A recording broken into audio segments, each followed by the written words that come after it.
Nous arrivons aux indépendances le 1er janvier 1960 au Cameroun. Normalement, l'indépendance signifie tu ne réponds plus tu ne réponds plus du maître, c'est-à-dire il t'a foutu la paix, il te laisse tranquille, tu t'autogères, tu t'occupes de toi-même. Mais voilà, on arrive dans une indépendance où la France, non seulement elle s'est arrangée à continuer de contrôler le pouvoir politique, notamment au Cameroun, vous aviez André Marembida et après Amadou Ahidjo au tournant des années 1960, elle s'est arrangée à contrôler au travers de clauses économiques souterraines tous les pôles stratégiques de l'économie au niveau des ressources, au niveau du sous-sol, au niveau également du contrôle militaire. Et évidemment, il faut détruire maintenant la cohésion sociale en essayant de créer une animosité entre les Camerounais les plus faciles, qui ont été les plus faciles à dompter, et les Camerounais qui qui ont prouvé leur capacité de résistance, notamment les Camerounais vivant dans les hautes terres de l'Ouest, les fameux Grassfields. Donc là-bas, ce sont les peuples bamileke. Qu'est-ce que la France fait au moment où on arrive à l'indépendance? On est le 1er janvier.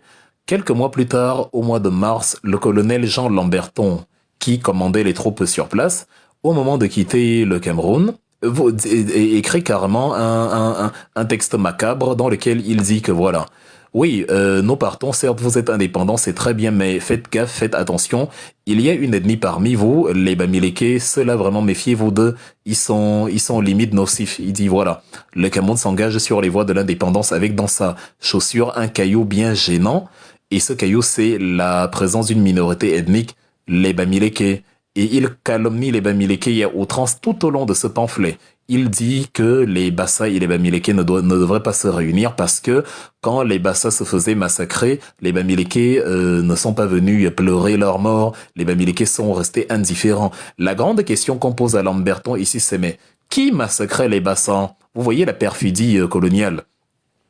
C'est toi qui massacres les Bassa. Au lieu de demander pardon aux Bassa parce que tu les as massacrés, toi tu leur dis que les Bamileke n'ont pas pleuré quand tu les massacrais. Voilà comment fonctionne la sorcellerie. Et oui, et c'est ce que Jean Lamberton a fait copieusement, minutieusement orchestré pour installer la haine tribale. C'est également la France qui a parrainé l'incendie du quartier Congo du 25 avril 1960 où on a tué en quelques heures 2000 personnes, c'est-à-dire on a vous avez des témoins oculaires comme Monsieur Meyomes qui a travaillé d'ailleurs dessus et non Meyomes et qui disait que son père travaillait à Douala. Là et que ils ont enjambé des corps calcinés il y a quelques heures après l'incendie quand Jean Fauchivet le pitbull, le pôle Atanganji d'Amadou Ahidjo et Amadou Ahidjo se sont rendus sur place sous le haut patronat des beaux yeux de la France. Et donc, les témoignages rapportent également que un hélicoptère, un avion français, quand l'incendie était à 2 doigts de s'éteindre, pulvérisait la zone de carburant pour que ça continue de flamber, étant donné que le quartier Congo, c'est le quartier où vivaient davantage les Bamileke. Donc, Emmanuel Macron, lui, il estime quand même qu'on aurait dû lui dire merci. On aurait dû dire merci pour tous ces bienfaits-là que la France nous a fait. Le massacre de Tombelle en 1966, les massacres de la Saint-Sylvestre le 31 décembre, c'est la France qui donne les armes aux Bakossi en leur disant on va vous aider à liquider les Bamileke, encore eux, qui vous prennent vos boulots, vos emplois, qui sont gênants, qui doivent rentrer chez eux. Les chez eux, soit dit en passant, c'est toujours le Cameroun. Mais on nous a fabriqué le tribalisme comme ça, et jusqu'à aujourd'hui, il a toujours cours, d'autant plus que Paul Biya a été un fidèle agent d'entretien du tribalisme. Aujourd'hui, si vous voyez le tribalisme politique au Cameroun, c'est toujours les militants de Paul Biya. D'ailleurs, dans le village du président du Conseil constitutionnel, aujourd'hui, Clément Atangna, en Gomjap, on est en train de chasser les Bamoun. Et Paul Biya ne dit rien, c'est-à-dire c'est un nazi local. Voilà les problèmes que la France a causés chez nous au Cameroun. Et donc, Emmanuel Macron dit que la France a oublié de nous dire, nous avons oublié de dire merci à la France. Il faudrait, vous voyez bien, des heures et des heures de culture, d'éducation culturelle et historique qu'on devrait faire à Emmanuel Macron pour qu'il comprenne à quel point il est ignorant de ce qu'il raconte. Là, on est simplement en train de faire des résumés. Donc, voilà. Ça, c'était le fait saillant numéro 3, le tribalisme au Cameroun. Et je vous assure qu'aujourd'hui, le tribalisme est utilisé par le meilleur élève de la France, Paul Biya, comme une arme géniale. C'est-à-dire, tous les piliers de sa conservation du pouvoir reposent sur le tribalisme. Même son ministre de l'enseignement supérieur a fait preuve de tribalisme. Exactement comme notre cher ami Joseph Goebbels, le ministre de la propagande en République fédérale d'Allemagne en 1940, entre 33 et 45 sous Adolf Hitler. Et aujourd'hui, on a aussi un ministre de la propagande qui se fait appeler ministre de l'éducation ou de l'enseignement, exactement comme Joseph Goebbels, et qui a fait la promotion du tribalisme en public, en justifiant les expulsions des Camerounais par d'autres Camerounais. Voilà la réalité, et ça remonte toujours à la puissance coloniale qui a éduqué, qui a consacré l'idée selon laquelle, qui a imprégné dans l'esprit des gens, l'idée selon laquelle telle ethnie veut prendre le pouvoir, telle ethnie est mauvaise, telle ethnie, il faut s'en méfier. Et les parents ont transmis cela à leurs enfants, les enfants ont transmis à leurs enfants. C'est un peu comme le grand atavisme génétique, c'est-à-dire ça s'est transmis comme un gène. C'est un atavisme politique. C'est là où on s'est retrouvé grâce aux bienfaits de la France que nous avons oublié de remercier. Et voilà. Donc, si quelqu'un est donc convaincu après ce que je viens de dire, que nous avons oublié de dire merci à la France, bon, qu'ils nous le disent. Mais sinon, je pense que je vous ai prouvé que on n'a rien à remercier à la France. Et vous avez vu, comment dire, ce que quand je parlais de ce fameux tribalisme, d'autres événements que je mentionnais, le massacre de Messa, par exemple, à Yaoundé en mai 55, qui a conduit à la diabolisation de l'UPC et à la traque de Ruben Omniobé, c'était sous le commandement de Roland Pré, qui était le chef des troupes françaises franco-coloniales sur le terrain. Allez voir Roland Pré, qui sait, vous n'allez pas ressortir de là avec de bonnes émotions. C'était un cafard, un canard, un sanguinaire, un méchant, qui a tiré sur une foule qui manifestait à main nue, qui se dirigeait vers l'hôpital central de Yaoundé, aller récupérer l'un des leurs, qui d'ailleurs avait été exécuté par un policier blanc, un peu comme aux États-Unis. Donc voilà. Et vous vous souvenez que c'est également cette chère France qui a assassiné notre cher docteur Félix Roland Moumié. Moumié, lui, il veut l'indépendance véritable du Cameroun. Il essaye de convaincre Ahidjo en disant que non, tu es sur la mauvaise voie. Tu suis les voies du colon. Regarde comment le Cameroun peut se développer si on sort du carcan colonial. Parce que déjà, Ahidjo a relativement développé le Cameroun. Imaginons maintenant qu'il n'était pas soumis au joug colonial. Ça aurait été encore meilleur, on serait actuellement une véritable nation semi-développée, dans le pire des cas. Donc Roland Moumié essaye d'expliquer ces choses à Ahidjo. Ahidjo ne l'entend pas de cette oreille. Moumié décide donc que l'option pour libérer le Cameroun, c'est de renverser Ahidjo par voie militaire. La France vient s'en mêler dans des affaires qui ne la concernent pas, parce qu'en principe on est indépendant. Mais elle continue de travailler de connivence avec Amadou Ahidjo, et c'est la France qui dépêche ses espions, à l'image d'une CIA, version française, où on vient empoisonner la soupe le verre de Félix Roland Moumié au thallium en Suisse, à Genève, par un certain William Bechtel, le 13 octobre 1960. Dans le but de l'empoisonner pour que les douleurs s'éveillent quand il sera loin, parce qu'il voulait aller en Guinée-Conakry et qu'on ne soupçonne pas la France. Mais mal lui en a pris, ça a été trop fort, il ne pouvait plus voyager, donc il est décédé quelques semaines plus tard, le 3 novembre de la même année, grâce à la France. Et nous avons oublié de lui dire merci. Tapotez pour Emmanuel Macron. Applaudissez pour Emmanuel Macron, s'il vous plaît. On a oublié de lui dire merci pour l'assassinat de Félix Roland Moumié et pour tous les massacres que je viens de mentionner. C'est très bien, hein, c'est-à-dire, tellement il y a d'éléments qui prouvent qu'on devrait remercier la France. C'est assez, voilà, c'est incroyable.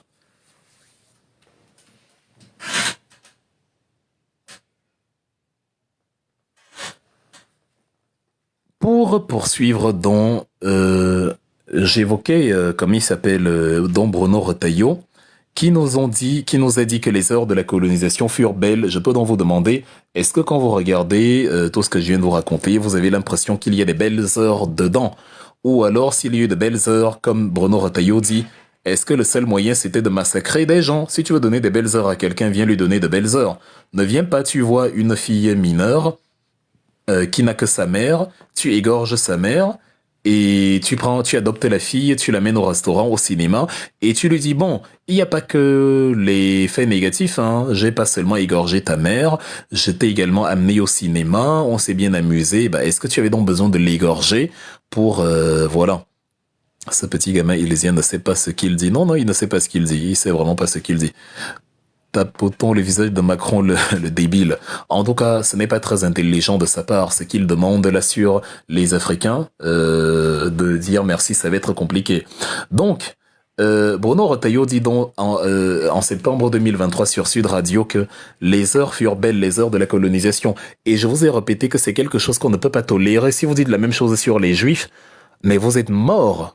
Les belles heures de la Shoah, vous êtes malade, mais vous saurez que vous aurez 2000 ans de prison. Jamais vous ne pouvez dire ça.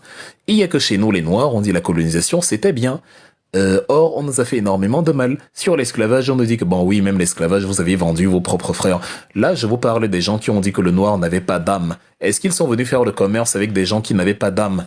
Ils sont venus nous imposer l'esclavage. C'est-à-dire, quand les noirs se faisaient la guerre entre eux, ils prenaient du butin de guerre,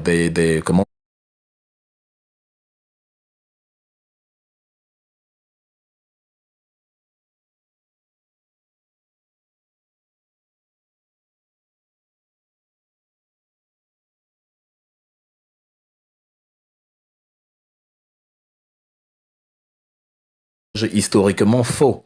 Si vous avez aujourd'hui des Africains qui vendent d'autres Africains, mais c'est parce qu'ils ont été lobotomisés par et la religion chrétienne et la religion musulmane et la manipulation idéologique géopolitique, ils se sont aliénés à leur maître colonial, au point où ils aiment le colon plus que leurs propres frères. Mais sinon, l'Afrique a été comme tous les autres peuples.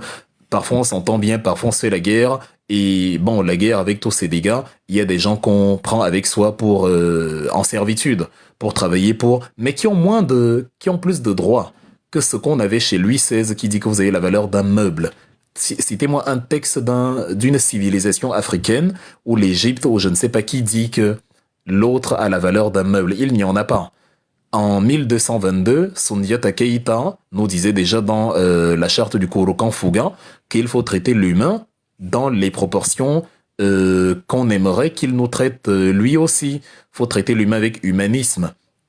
Et vous n'avez pas vu quelque part ailleurs, c'est-à-dire même quand le roi du Congo, Nzinga Bemba, se fait baptiser par les Portugais et prend le nom d'Alfonso Ier, il accepte, c'est pas qu'il vend les esclaves, non. Il réalise que politiquement c'est plus intelligent d'accepter, de prendre la culture des Portugais parce que ça permet à son royaume de tenir. Mais quand il a envoyé ces gens qui étaient censés travailler de manière honnête, de manière digne pour, je crois, Jean III du Portugal, roi des Portugais, il se retrouve dans une situation où les rapports qu'on lui fait n'ont rien à voir avec les clauses convenues. Il apprend que là-bas au Portugal, ils sont traités comme des moins que rien. Zinga Bemba va écrire une lettre, voilà l'histoire. Il va écrire une lettre au roi du Portugal en lui demandant que, mais, les gens que je t'ai envoyés là, comment ça se fait que tu les traites mal? J'ai pris ta religion, j'ai changé mon nom, je suis devenu Alfonso Ier. Or moi, c'est Nzinga Bemba. Mais toi, tu traites mes gens comme si c'était des ordures. Ils n'ont pas de respect. Enfin, c'est littéralement des esclaves. C'est pas normal. Or toi, tes gens vivent bien chez moi. Voilà la réalité historique et politique de l'Afrique lors de sa rencontre avec les Occidentaux. Mais évidemment, on aime nous brandir une Afrique qui vendait dont en fait, un blanc arrive, on ne le connaît ni d'Adam ni d'Ève, il nous dit vends ton fils. Et une mère, parce que nos mères détestent leurs enfants évidemment, une mère se lève et elle dit à son enfant, allez tiens, va, je te vends. Mais s'ils venaient vendre, pourquoi ils sont d'ailleurs venus avec le canon? Tu viens faire du commerce et tu viens avec des armes, comment c'est possible? Non, l'intention déjà c'était de nuire. L'intention c'était de faire du mal. L'intention, on était dans une logique de conquête. Ce sont eux qui ont envoyé Christophe Colomb, les rois d'Espagne. Christophe Colomb était à la base italien. Ce sont les rois d'Espagne qui l'ont envoyé à la conquête des Indes, à la conquête du monde. Ce sont les rois d'Espagne qui ont envoyé Fernand de Magellan, navigateur portugais, les rois d'Espagne du Portugal qui ont envoyé ces gens-là. Et comment Magellan trouve la mort en 1519? C'est au cours d'une bataille aux îles Moluques, dans les Philippines actuelles, où il veut évidemment prendre possession de cette localité au nom des souverains du Portugal, des souverains qui l'ont envoyé. Et là, tu te poses la question, mais au nom des souverains d'Espagne qui l'ont envoyé, tu te poses la question, mais tu arrives sur un territoire inconnu, tu décides que c'est le tien, les gens résistent, toi tu leur fais la guerre. C'est de manière stupide que Magellan est mort, il n'a pas fini son tour du monde. C'est la petite troupe, 2 ou 3 navires restants sur la petite vingtaine de navires du départ qui sont partis en 1519, qui sont arrivés finalement en 1520 dans les ports espagnols, notamment à Séville, en complétant le tour du monde sans éviter de contourner l'Afrique en passant par l'océan Pacifique et le détroit qui porte son nom aujourd'hui, aux confins de l'Amérique du Sud, le fameux détroit de Magellan. Donc, c'est la même logique qui a sous-tendu les conquistadors, la logique des conquistadors sur le sol africain. Je viens, je prends, vous ne voulez pas, je vous fais la guerre. Mais avec du recul, on nous dit que nous, les Africains, on a vendu nos frères à, aux colons européens. C'est terrible.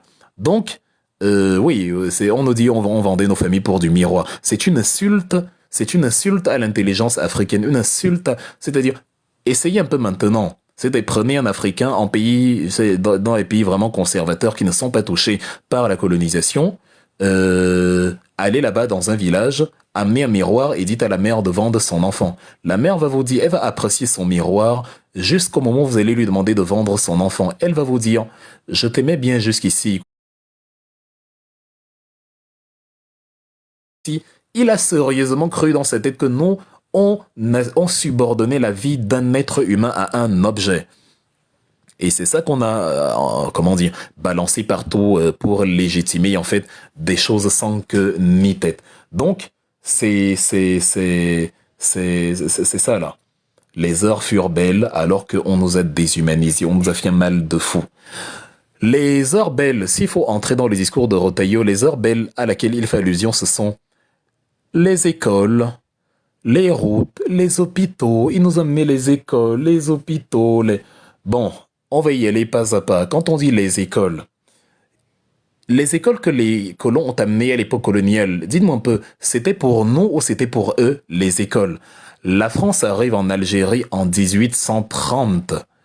Vous prenez donc l'Algérie, 100 ans plus tard, 1930, vous avez à peine 10% des garçons qui vont à l'école.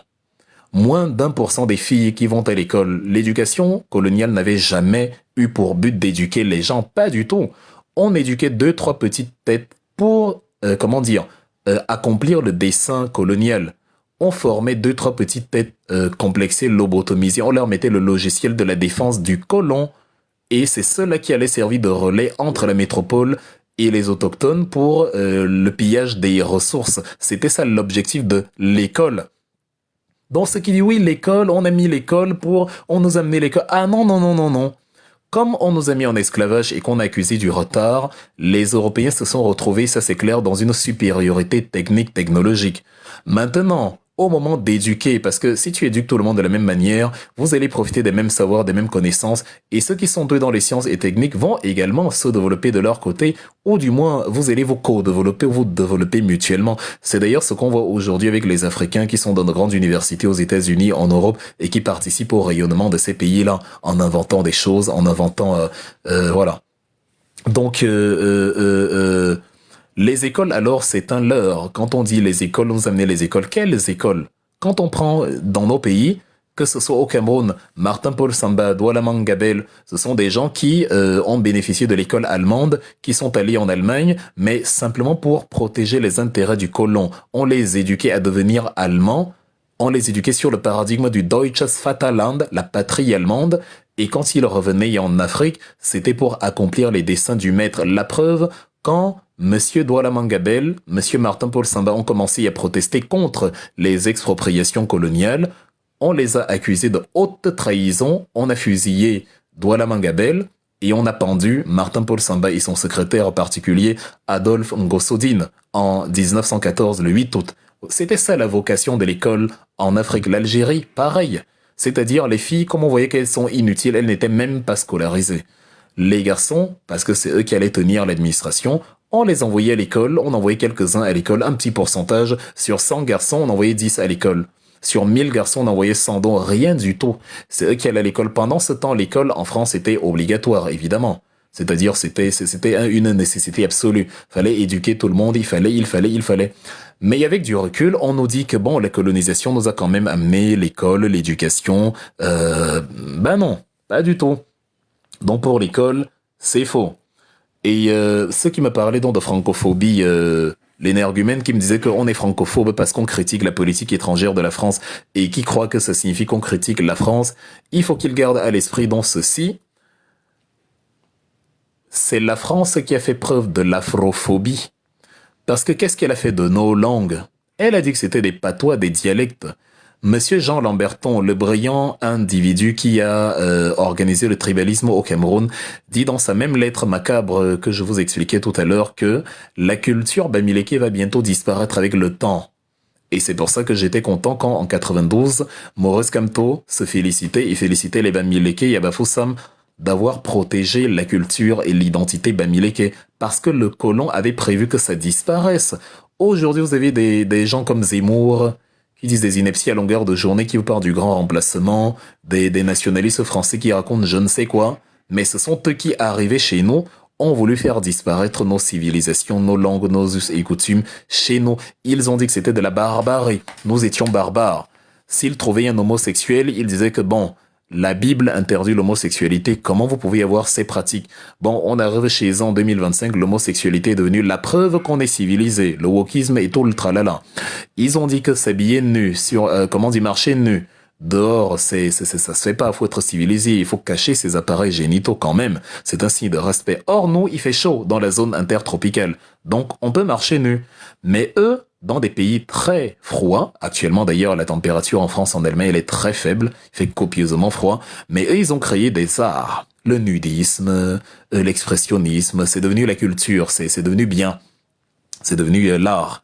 Un artiste, oui, un artiste avait carrément créé une œuvre d'art en Allemagne à Munich, devant l'opéra de Munich, vers 2016, je crois, 16-17, en rassemblant carrément des centaines d'hommes et de femmes tout nus sur la place publique devant l'opéra de München, en Bavière.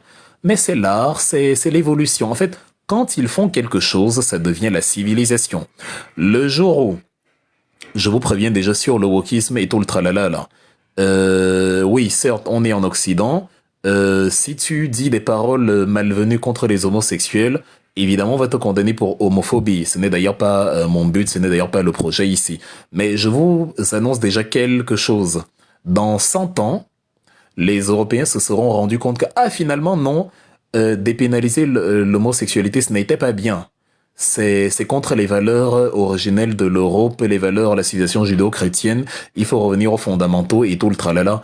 Et vous, en Afrique, qui aurait, par mimétisme, dépénalisé l'homosexualité, préparez-vous déjà dans 100 ans à ce que vos petits-enfants soient qualifiés de sauvages pour pratique d'homosexualité. Et oui, c'est comme ça que ça fonctionne. La preuve, quand c'était pratiqué chez vous, ils vous ont amené la Bible en disant c'est pas bien, si c'était même pratiqué de manière institutionnelle. Quand ils ont décidé que c'est bien, que c'est légal chez eux, c'est devenu mauvais de ne pas approuver l'homosexualité. Sachez donc que c'est un yo-yo. Dans 100 ans, les mêmes vont se rendre. D'ailleurs, il y a plusieurs pays européens qui n'ont pas dépénalisé l'homosexualité. Dans 100 ans, puisque vous dites que non, il faut évoluer, il faut pas être homophobe, faut pas, ok. Mais dans 100 ans, quand eux, ils se seront réveillés et auront décrété comme ils le font tous les jours, parce qu'ils décrètent de ce qui est bien ou pas, en fonction du temps qu'il fait. Quand ils vous auront dit le 1er janvier, on est le 10 janvier 2135, 125 dans 100 ans, nous on ne sera plus là, mais vos petits-enfants, c'est-à-dire la vidéo que je fais s'il va être conservée, c'est l'avantage que les générations futures auront, parce qu'ils auront du matériel vidéo. Nous on retrouve des vestiges il y a 2000 ans des gens, mais bon, il n'y avait pas de caméra, et donc on n'entend pas les voix, mais même dans 2000 ans, nos lives, nos voix, tout sera conservé. Et on va reproduire la vidéo si on va ressortir que oui, il y avait un Camerounais, Wilfried Ekanga, qui faisait une vidéo, à l'époque ils avaient un truc qu'on appelait TikTok, il faisait une vidéo dedans, dans laquelle il avait déjà alerté que dans 100 ans, ces gens-ci allaient repénaliser ce qu'ils ont dépénalisé et décréter que nous qui pratiquons dans ça désormais, on doit aussi changer parce que c'est pas humain, c'est comment vous pouvez faire ça, c'est barbare, c'est quoi, vous êtes des animaux, c'est ce qu'ils allaient dire. Comme maintenant c'est eux qui font, c'est devenu une bonne chose. Et oui. Et le canot, le porte-parole des moments des ratés du Cameroun. Mais tu es quand même là, c'est-à-dire, tu es quand même là. C'est-à-dire, tu te fais m'appeler mouton du Nord, c'est pas la peine de t'insulter, tu t'es insulté toi-même. Maintenant, je vais te muter, mon cher, le disciple de Kamgeng. C'est-à-dire, À quoi reconnaît-on un raté? C'est celui qui suit à longueur de journée et de live des gens qu'il qualifie de ratés. Et ton micro a été muté avec succès, mais évidemment, tu as continué de suivre la conférence. Vous avez remarqué que je n'écoute pas vos conférences, moi. Je ne commente pas, parce qu'elles ne sont pas intéressantes. Vous venez ici parce qu'il y a de la culture et vous êtes obsédé par la politique camerounaise. Or, si on parle de géopolitique internationale, il n'y a pas que le Cameroun sur Terre. Donc ne perdez pas votre temps.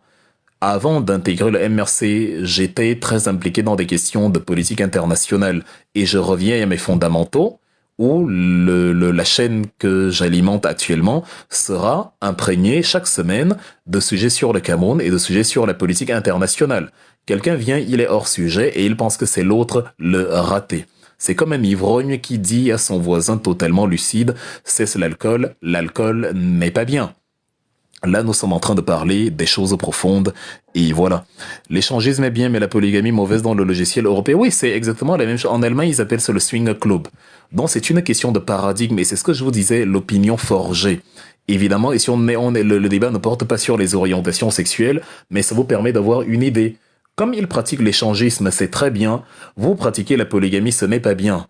Cela signifie que si vous pratiquez la polygamie, il dirait que si vous pratiquez l'échangisme et eux la polygamie, il dirait que c'est une bonne chose, la polygamie, mais l'échangisme n'est pas bien. Donc, or, l'échangisme, c'est de la polygamie pure et simple. C'est même une polygamie désordonnée, c'est-à-dire la polygamie, au moins, j'ai une, deux, trois ou 10 femmes une fois. Mais l'échangisme, c'est que chaque week-end, on découvre de nouveaux partenaires, on alterne, c'est comme des coucheries dehors, c'est-à-dire, sauf qu'on le fait il y a 2 cette fois-ci.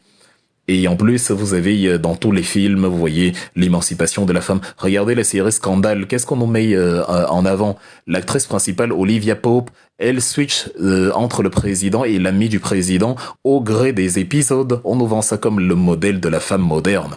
Ça, c'est de la polygamie, version femme. Elle est avec le président, le lendemain, elle n'aime plus le président, elle est avec l'ami du président, Jack Ballard. Après, elle revient avec le président, oh, je t'aime, Fitz. Le lendemain, ah, vraiment, je veux pas te voir, Fitz. Ah, Jack, je vais en vacances avec toi. C'est ça, là, qu'on nous vend comme modèle de femme. Donc, il faut faire attention à ces paradigmes civilisationnels. Ils sont, ils sont assez dangereux. Donc, j'étais sur le fait saillant numéro 3, où je parlais des écoles et de tout le tralala, et je disais que l'école c'est donc pour le colon, et on nous éduquait là-bas à leur paradigme. D'où les Martin-Paul Samba, les Douala Mangabel, et tout ce beau monde. Et je vous disais qu'en Algérie, pendant qu'elle était obligatoire, l'école était très très optionnelle, où presque personne n'allait à l'école, parce que c'était pas le but. Après, qu'est-ce qu'ils nous disent? Ah, la colonisation a quand même apporté les hôpitaux. Les hôpitaux. Oui, comme tu dis, cher frère, quand les Noirs américains fumaient le cannabis, ils condamnaient. Quand les Blancs ont commencé à fumer, c'est devenu bien. C'est pour ça que vous devez éviter d'épouser des paradigmes qui ne vous convainquent pas. Fais ce que tu veux si tu en es convaincu. Si c'est quelqu'un qui a pensé à ta place, respecte ce qu'ils font, n'essaie pas de leur nuire, mais n'applique pas ce qui n'est pas fruit de tes convictions. C'est tout ce que moi je peux vous demander. Sinon, c'est de la manipulation. On vous pousse à faire des choses dont on vous dira demain finalement qu'il ne fallait pas les faire. Les hôpitaux, deuxième élément, ils vous disent que oui, on a construit les hôpitaux, mais ils ont construit les hôpitaux, mais c'était pareil. Les hôpitaux, c'était pour eux. Et en plus, ils ont oublié de mentionner les maladies qu'ils ont également apportées, hein. La syphilis, dans les maladies apportées par les colons, là, la syphilis, la variole, le typhus. Bref, il y a énormément de beaux cadeaux qui sont venus avec la colonisation. Donc, l'école, enfin, les hôpitaux, je veux bien. Mais il y avait aussi un peu de MST dedans, donc une bonne petite syphilis au calme. Je vais même pas parler du sida parce que c'est beaucoup plus récent et très flou. Mais la syphilis, voilà, une belle petite syphilis qu'on a découverte, une belle petite maladie très agréable qui nous ont amené, le typhus, très confortable également, la variole, le choléra, bref, un tas de maladies. Et c'est d'ailleurs les maladies là qui ont décimé également les Amérindiens. Hein. Il n'y a pas que le canon, non, ils ont énormément porté des maladies. Les Amérindiens n'ayant pas un système immunitaire vacciné, n'ayant pas de vaccin, n'ayant rien contre ça, ils sont tombés comme des mouches avec toutes ces maladies-là. Donc, quelqu'un vit avec sa syphilis, il vous dit qu'il est blanc, le fils du Seigneur, il s'accouple avec toutes les femmes de la contrée, toutes les femmes de la contrée ont un bon petit volume de syphilis dans leur corps, et voilà, le tour est joué, on peut décimer une population comme ça sans le moindre tir. Donc voilà, quand ils parlent des écoles qu'ils ont apportées, il faut également qu'ils parlent des maladies. Souvent ils ont apporté, enfin des hôpitaux, souvent ils ont apporté des hôpitaux pour guérir des maladies qu'ils avaient eux-mêmes causées. Donc tout est relatif. Et encore les hôpitaux au départ c'était principalement pour eux, c'était pas pour voilà, c'était pas pour fondamentalement les esclaves. Depuis quand le maître vient et met des hôpitaux sur pied pour les esclaves? Donc oh là là, c'est incroyable. Ensuite, on nous dit, oui, les infrastructures, les routes, voilà, on nous dit ça, les routes, les ponts, les barrages, c'est la même chose. Les routes à l'époque coloniale n'ont jamais été là pour connecter les esclaves entre eux. Donc vraiment, on est en train ici de déconstruire petit à petit, point par point, tout ce qu'Emmanuel Macron sous-entend quand il dit qu'on oublie de leur dire merci. Parce que je sais que c'est à ça qu'il pense. Et c'est à ça que Bruno Retailleau pense quand il dit aussi les routes, les routes, les routes, les routes, les routes. Les routes, laissez tomber, les routes permettaient de faire passer les marchandises ou les ressources de l'Interland jusqu'à la zone côtière. C'est d'ailleurs pour ça qu'ils ont énormément construit de chemins de fer. Pourquoi ils n'ont pas d'abord construit les routes à l'époque où c'était le boom de la voiture, mais particulièrement les chemins de fer? Parce que c'est le chemin de fer qui permettait de transporter la marchandise. La ligne de chemin de fer Matadi-Léopoldville, qui a été lancée de 1890 à 1898 par Léopold II de Belgique, entre justement le cœur et la côte congolaise, Léopoldville qui est devenu Kinshasa sous Mobutu Sese Seko. Donc Léopoldville, d'ailleurs, le nord de Léopold II, un colon qui a coupé 10 millions de mains aux Congolais, qui a massacré des gens, qui a envoyé des Américains, des gens comme ce sinistre personnage de Henry Morton Stanley, qui s'est enrichi, qui a eu un grand succès à travers ses explorations au Congo, mais qui a tué énormément de gens là-bas sur place, donc qui a gagné notoriété, argent, prestige à travers tous ces assassinats, et qui a travaillé pour le général de Gaulle et qui a mis en place son mécanisme d'exploitation, parce que Léopold II, lui-même n'a jamais mis pied au Congo, dans ce qu'ils appelaient donc l'État indépendant du Congo, dont il a pris possession après la conférence de Berlin jusqu'à l'avènement du Congo belge en 1908, un an avant sa mort, parce que lui, il est décédé en 1909. Donc, monsieur Léopold II construit donc la ligne de chemin de fer Matadi-Léopoldville qui permet de faire transiter le caoutchouc. On y a l'ère de l'automobile. On a, au début du siècle, on a découvert une substance qui permet de fabriquer des pneus de manière plus résistante que la matière habituelle. Voilà, en synthétisant les VIA, bref, on obtient le caoutchouc. Et ça tombe très bien, il y a énormément de caoutchouc dans la forêt équatoriale. Au Congo, au Cameroun, au Gabon, bref, les VIA coulent comme, comme la sauce en fait. Donc, ça permet à Léopold de s'enrichir, alors que pendant longtemps, son commerce n'était pas rentable quand il avait d'abord aussi avec le cacao, le café, mais avec le caoutchouc, ça devient très très très rentable. Il s'enrichit fortement, fortement. D'où son prestige, d'où sa renommée, et voilà. C'est à ça que sert donc le chemin de fer Matadi-Léopoldville, et non à faire voyager les Congolais d'un point A à un point B. Ce n'était pas quelque chose qui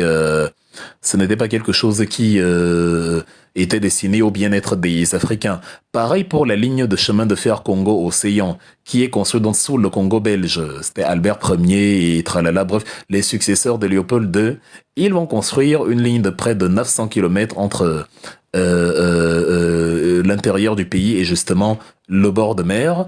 Et c'est une compagnie française aussi qui va participer aux travaux, la SCB, Société de construction des Batignolles, qui avait une grande renommée à l'époque pour justement ce type de projet. Qu'est-ce que vous voulez que je vous dise?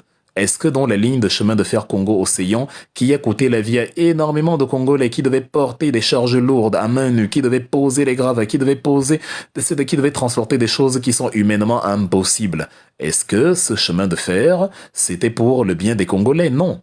Donc quand on vous parle d'infrastructures que la colonisation a construites, et etc., on ne tient pas en compte le fait que ces infrastructures, finalement, servaient d'abord à l'époque, en tout cas, aux colons. Donc voilà, j'espère que c'est clair pour les uns et les autres. Faut que ce soit vraiment clair. On a même d'ailleurs le cas aujourd'hui quand ils vous disent oui, nous transformons le chocolat en Côte d'Ivoire. La Côte d'Ivoire n'est plus seulement producteur et exportateur de cacao. On peut transformer le chocolat sur place. Et je vous rappelle que les entreprises, soi-disant de transformation de chocolat de Côte d'Ivoire, sont principalement basées sur les zones côtières. Treichville, San Pedro, Abidjan, voilà, au bord de la mer comme ça.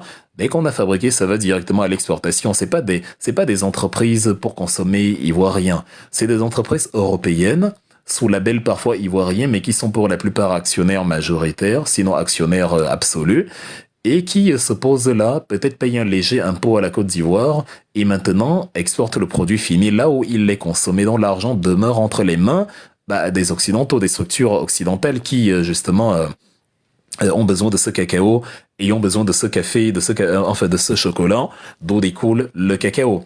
J'espère que vous comprenez. Donc là, je viens de démanteler les trois principales entourloupes que les colons et leurs amis utilisent pour justifier comment dire, pour justifier la colonisation et les soi-disant bienfaits de la colonisation. Donc, alors, pardon, ma caméra a failli. Ok, tout se passe bien. Je suis content que vous soyez toujours là. 222 personnes sur le live. Je vois qu'il y a très peu de commentaires. Je suppose que c'est parce que vous prenez des notes et parce que vous prenez du plaisir avec ce que nous partageons. C'est ce que nous avons prévu de faire dans cette année-ci. Des conférences de ce type avec énormément d'informations, énormément de culture géopolitique. Donc voilà, je vais vous permettez-moi de souffler un peu parce que c'est épuisant quand même. Je vais souffler pendant 2 minutes. Je vous laisse avec la chanson de Longuet Longuet.